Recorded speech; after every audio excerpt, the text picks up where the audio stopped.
మండలి సమావేశాలు రాష్ట్ర చరిత్రలో నిలిచిపోతాయన్నారు బీఆర్ఎస్ ఎమ్మెల్సీలు.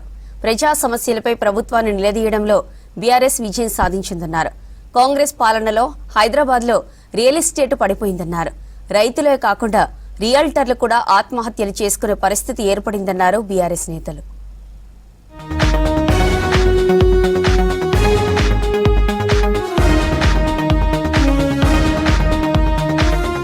హైడ్రా మూసీ ప్రక్షాళన పేరుతో హైదరాబాద్ లో ఇండ్ల కొనుగోలు తగ్గాయన్నారు కేటీఆర్. హైదరాబాద్ లో గత త్రైమాసికంలో 49% ఇళ్ల విక్రయాలు తగ్గాయని ఎక్స్ లో పోస్ట్ చేశారు. కేసీఆర్ 10 ఏళ్ల పాలనలో సౌభాగ్య నగరంగా ఉన్న హైదరాబాద్ ఇప్పుడు 15 నెలల కాంగ్రెస్ పాలనలో అభాగ్య నగరంగా మారిందని విమర్శించారు కేటీఆర్. అమ్మకాలు జరగక రియల్టర్లు ఆందోళనలో ఉన్నారన్నారు. అన్నదాతలే కాదు రియల్ వ్యాపారులు కూడా ఆత్మహత్యలు చేసుకునే పరిస్థితి ఏర్పడిందన్నారు కేటీఆర్.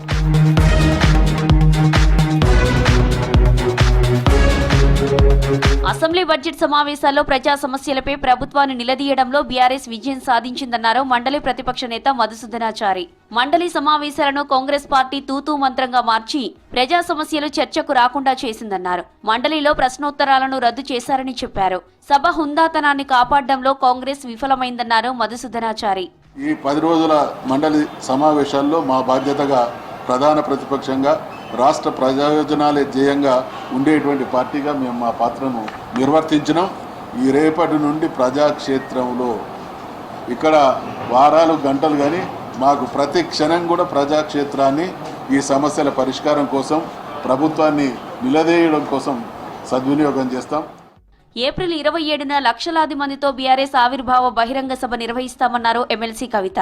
మరొక కుంభమేళాల బీఆర్ఎస్ సభ చరిత్రలో నిలిచిపోతుందన్నారు. చట్టసభల్లో అయినా బయట అయినా బీఆర్ఎస్ ప్రజల పక్షాన పోరాటం చేస్తోందని చెప్పారు. హామీల విషయంలో కాంగ్రెస్ ప్రభుత్వం వైఖరి మార్చుకోకుంటే మరొక ఉద్యమం తప్పదని హెచ్చరించారు కవిత.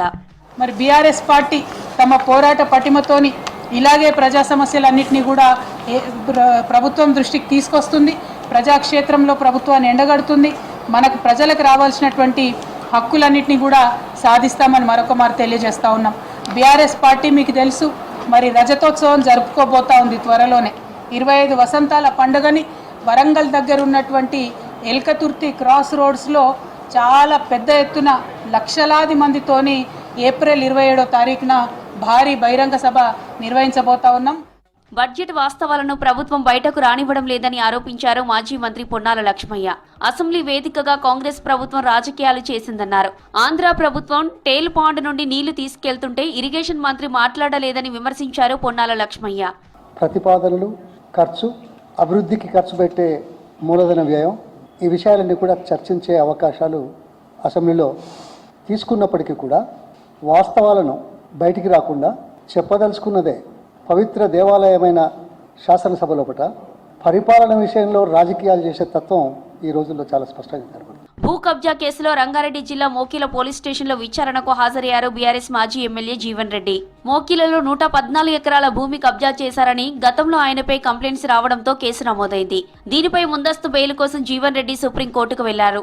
ఆయన అరెస్టు చేయొద్దన్న న్యాయస్థానం విచారణకు హాజరు కావాలని చెప్పింది. సుప్రీం ఆదేశాలతో మోకిల పోలీస్ స్టేషన్కు వచ్చారు జీవన్ రెడ్డి.